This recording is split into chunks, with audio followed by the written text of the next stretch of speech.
Okay, hii ni laptop ya HP na ni Core i5, lakini pia ina RAM 16GB na pia ina 512GB, yani hiyo ni storage, na inchi yake ni 13.3 na ni touch screen kama mnavyoweza kuona, na ni 4K, resolution yake ni 4K, lakini pia ni super slim. Hii ni laptop janja sana ambayo itakuwezesha wale wa kufanya graphic design, unaweza kutumia laptop hii, na kumbuka kwamba bei yake ni rafiki sana.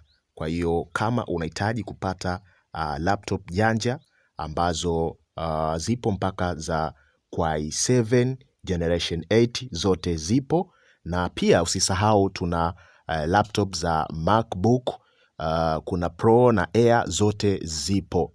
Unyama unaupata ndani ya Lifetime Store. Ndio wauzaji wa bidhaa mbalimbali vikiwemo vifaa vya kiteknolojia unavipata Lifetime Store. Okay, karibu sana, mzigo upo wa kushato.